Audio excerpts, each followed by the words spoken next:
जय हिंद दोस्तों। चलिए शुरू करते हैं आज का प्रश्न। आज का प्रश्न है, पहला प्रश्न है, नीति आयोग किसके सहयोग से fintech open hackathon on launch करेगी? हैकाथॉन लॉन्च करेगी या किसके सहयोग से करेगी? तो सबसे पहले समझिए कि यह फिनटेक ओपन हैकाथॉन जो है यह है क्या। तो यह जो है सो फाइनेंशियल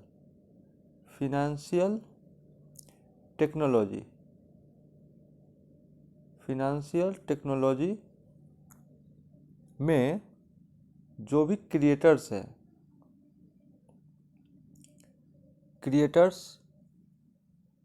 या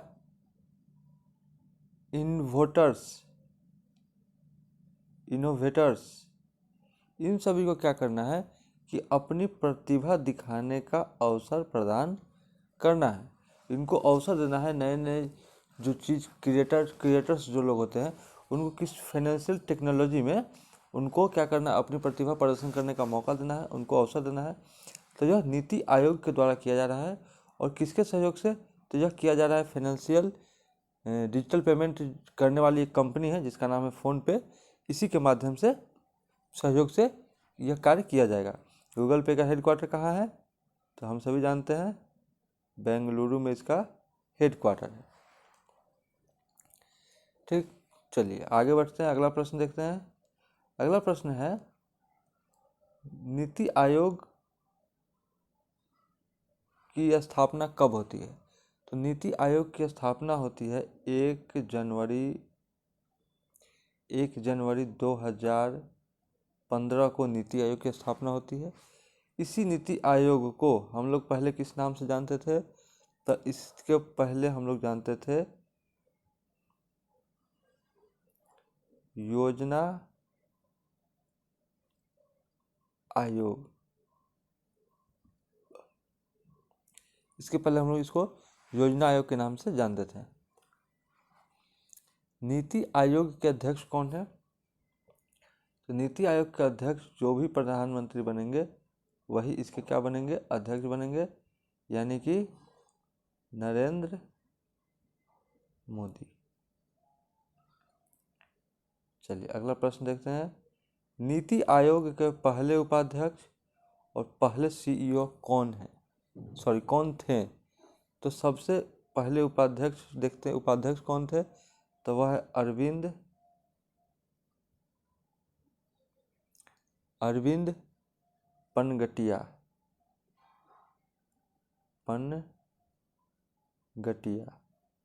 ये कौन थे? पहले उपाध्यक्ष थे।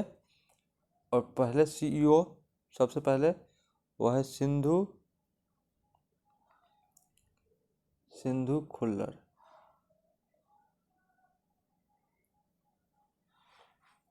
अटल इनोवेशन मिशन किसने प्रारंभ की?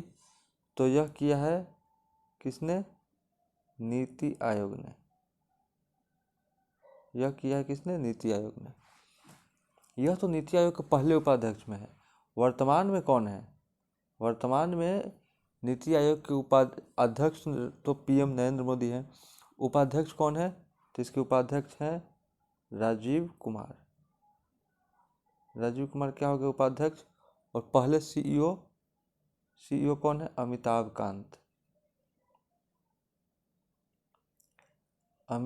कांत इसके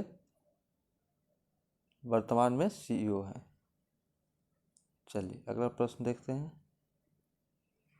हाल ही में किस बैंक ने पश्चिम बंगाल के सुंदरवन में महिलाओं के लिए वेस्ट टू वेल्थ क्रिएशन कार्यक्रम शुरू किया है? वेस्ट टू वेल्थ का जो मतलब है, वेस्ट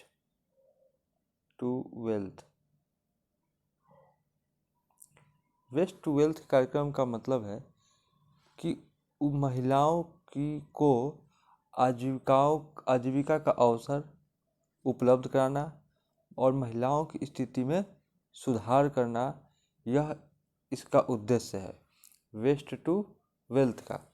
इसमें क्या है कि 50 महिलाओं को सिर्फ प्रशिक्षण दिया जाएगा। 50 महिलाओं को, 50 फीमेल को क्या किया जाएगा, प्रशिक्षण दिया जाएगा। और यह जो 50 जो महिलाओं को जो प्रशिक्षण दिया जाएगा, ये 50 महिलाएं अन्य 50 महिलाओं को प्रशिक्षित करेगी। इस तरह से इसका प्रक्रिया चलेगा। और यह जो कार्यक्रम किस बैंक ने शुरू किया है, तो यह किया है भारतीय लघु उद्योग विकास बैंक। यानी छोटे छोटे जो लघु जो उद्योग होते हैं उसके विकास के लिए क्या कौन सी बैंक है, ये बैंक और भारतीय लघु उद्योग बैंक। और यही बैंक जो है सो पश्चिम बंगाल के सुंदरवन में महिलाओं के लिए वेस्ट टू वेल्थ जो है सो कार्य करने के लिए इसकी भारतीय लघु उद्योग इसके साथ काम करेगा, इसमें सहयोग करेगा। यह इसका फुल फॉर्म होता है CDB, SIDBI, short name CDB कहते हैं। इसकी स्थापना कब होती है, 1990 में स्थापना होती है।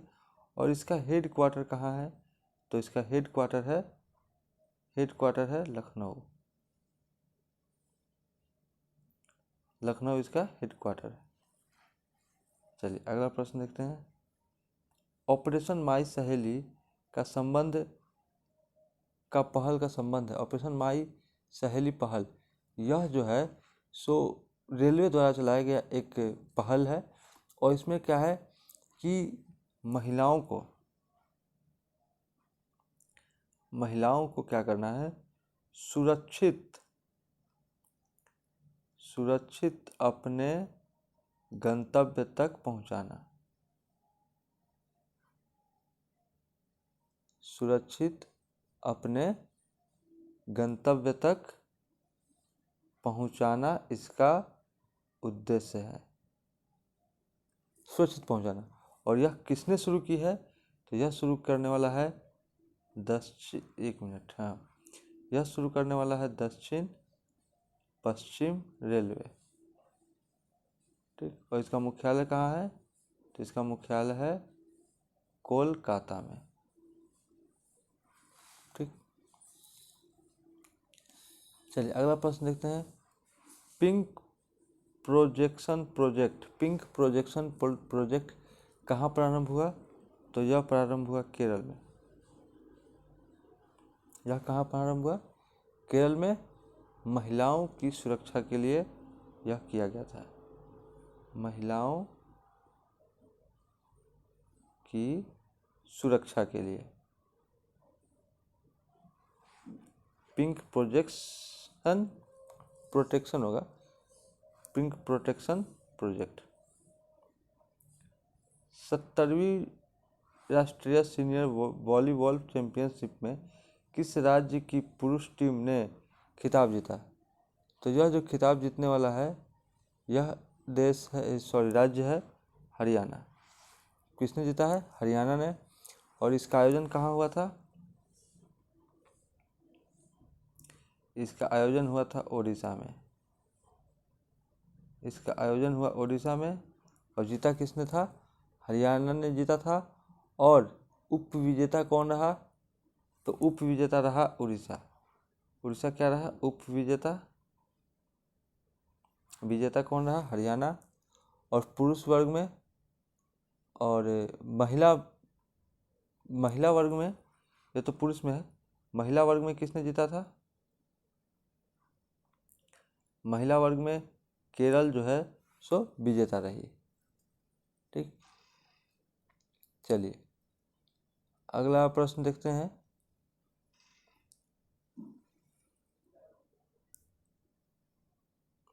भारत का पहला हेली हब कहाँ स्थापित किया गया, तो भारत का पहला हेली हब का मतलब क्या है कि जहाँ पर हेलीकॉप्टर जो लैंडिंग करते हैं, एरोप्लेन नहीं, हेलीकॉप्टर जो लैंडिंग करते हैं उसी को कहता है हेली हब। ठीक ना, तो हेलीकॉप्टर की लैंडिंग वाली जगह को हेली हब कहा जाता है। कहाँ स्थापित किया गया है, तो यह किया गया है गुरुग्राम।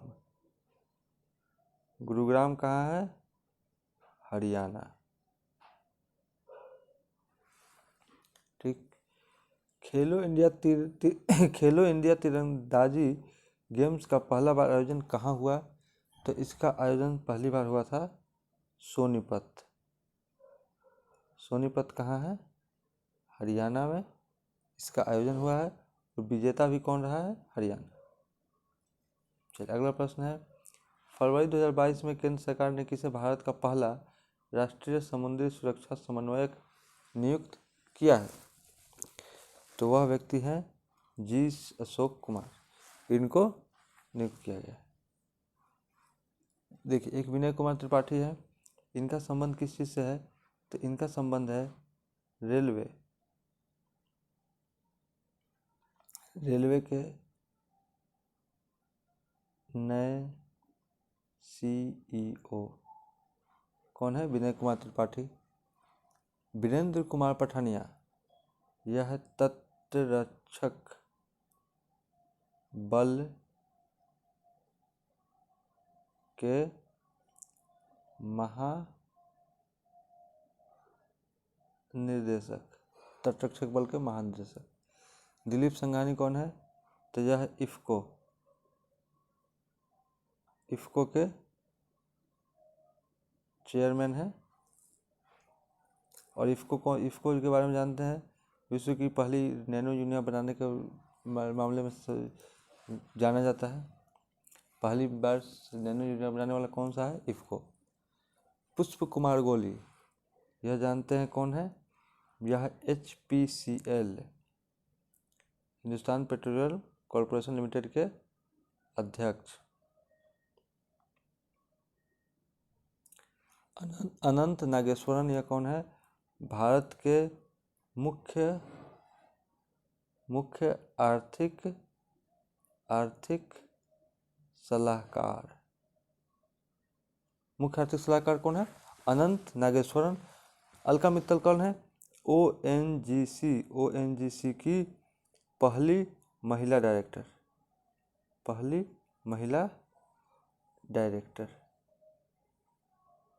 चलिए अगला प्रश्न देखते हैं। फरवरी 2022 में केंद्र सरकार ने क्रूड पाम ऑयल के लिए कृषि अवसंरचना विकास उपकर को 7.5 से घटाकर कितना कर दिया है? तो यह कर दिया है 0.5%। यह क्या है कि फूड पाम ऑयल जो है, ये जो फूड पाम ऑयल है, इस पर क्या लगता था कि इस पर एक टैक्स लगता था उपकर के रूप में। और उपकर के रूप में करने के बाद इसमें जो टैक्स का जो पैसा है वो कहाँ जाता था? कृषि के क्षेत्र में। टैक्स का पैसा कहाँ जाता था? कृषि के क्षेत्र में। अब हुआ क्या कि पहले टैक्स लगता था 7.5, तो जो पाम ऑयल है ना वो दूसरे देशों से लाना पड़ता था, हमारे भारत में होती नहीं।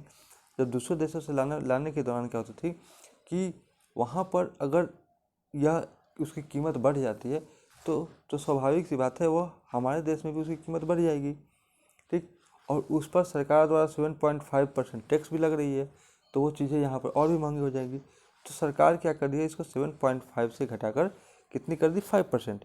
इससे क्या होगा कि इससे जो है सो एक तरह से बढ़ावा मिलेगा इस चीज़ के बारे में, महंगाई के क्षेत्र में लोगों को थोड़ी राहत मिलेगी, और इसीलिए क्या किया गया है कि इसको घटा करके 5% कर दिया गया, ठीक। चलिए अगला प्रश्न देखते हैं। प्रतिवर्ष अंतर्राष्ट्रीय एपिलेप्सी मिर्गी दिवस कब मनाया जाता है? तो यह मनाया जाता है फरवरी के दूसरे सोमवार को। हम लोग जानते हैं कि अच्छा इसकी स्टार्ट कब से हुआ है? स्टार्ट 2015 से हुआ है। यह मिर्गी का हम लोग जानते हैं कि साधारण तौर पर अगर हम लोग बोले तो मिर्गी जो है सो मानसिक मस्तिष्क का असामान्य व्यवहार करना ही मिर्गी कहलाता है, ठीक। तो यह कब से मनाते हैं? 2015 से, फरवरी के दूसरे सप्ताह। इस बार कितने तारीख को मनाया गया था? 14 फरवरी को। अगला प्रश्न है, हाल ही में किस संगठन ने तंबाकू छोड़ो ऐप लॉन्च किया? तंबाकू छोड़ो ऐप किसने लॉन्च किया है? तो वह किया है विश्व स्वास्थ्य संगठन। यह क्या है? एक अभियान है COMMIT, कमिट टू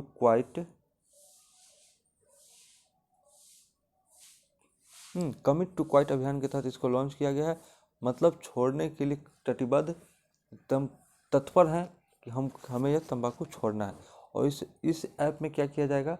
ये जो ऐप में है इसमें क्या किया जाएगा, तरीके बताए जाएंगे, क्या तंबाकू के छोड़ने के तरीके बताए जाएंगे।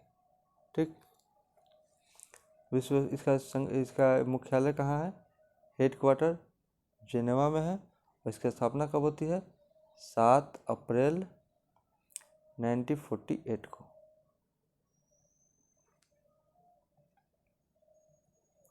अगला प्रश्न है, नव भारत साक्षरता कार्यक्रम के संदर्भ में कौन सही नहीं है। तो नव भारत साक्षरता मिशन जो है क्या है, यह 15 वर्ष से उम्र के बच्चों को, सभी बच्चे इसमें शामिल रहेंगे, और इसका नाम जो है प्रौढ़ शिक्षा से बदलकर सभी के लिए शिक्षा कर दिया गया है। और इसका उद्देश्य है, इसका उद्देश्य एक ही है, उद्देश्य समझिए, उद्देश्य क्या है, साक्षर, उद्देश्य क्या है, साक्षर नहीं, क्या बनाना है, जागरूक, साक्षर नहीं जागरूक बनाना इसका क्या है, उद्देश्य है। ठीक, तो इसी उद्देश्य के माध्यम से क्या किया गया है कि इसमें कुल मिलाकर सर्वांगीण विकास पर बल देना है, और इसमें समझिए तो एक तरह से व्यावसायिक शिक्षा, वित्तीय शिक्षा, स्किल डेवलपमेंट, यानी हमें किस तरह से फ्रॉड कॉल से बचना है, किस तरह से हमें कोई सुविधाओं को हम किस तरह से उसका लाभ उठा सकते हैं, इन सभी चीज़ों के बारे में जानकारी दी जाएगी। यही इसका उद्देश्य है, साक्षर नहीं जागरूक बनाना है लोगों को। तो इसके बारे में दिया गया 16 फरवरी 2022 को केंद्र सरकार ने इस कार्यक्रम को मंजूरी दी। यह सही बात है। यह वर्ष 2022 से 27 तक की अवधि के लिए कार्य लागू रहेगा, सही बात है। इस कार्यक्रम को अनुमानित कुल परिव्यय 1037 इतना करोड़ रुपया है, सही है।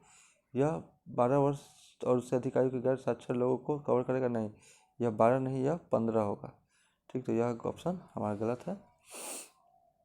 अगला प्रश्न, 17 फरवरी 2022 को किस देश ने हमास को आतंकवादी समूह घोषित करने की बात की है, तो वह ऑस्ट्रेलिया। अगला प्रश्न देखते हैं, 15 फरवरी 2022 को किसने डॉकथॉन 2022 का आयोजन किया है, तो यह क्या है, नारकोटिक्स कंट्रोल ब्यूरो ने। यह क्या है कि यह जो है सो एक ऐसी साइट है, जैसे देखिए NCB, इसको हम लोग बोलते हैं NCB, national narcotics control bureau. यह जो है इसकी स्थापना कब होती है, 1986 में इसकी स्थापना होती है। और यह जो है ऐसी साइट जो गुमनाम है उसे पता लगाकर ख़त्म करना और नशीले पदार्थों को के चैन को ख़त्म करना, मतलब यह जो है नशीली पदार्थ को ख़त्म करने के लिए उसको ढूंढ कर वैसी साइट को क्या करना, पता लगाकर उसको ख़त्म करना, इसका वो है उद्देश्य है। हेडक्वार्टर कहाँ है, तो हेडक्वार्टर पता है दिल्ली में है। और यह किस मंत्रालय के अंतर्गत आता है, तो यह गृह मंत्रालय के अंतर्गत आता है। ठीक, इस तरह के सारे क्वेश्चन चलिए आज हो गए। धन्यवाद।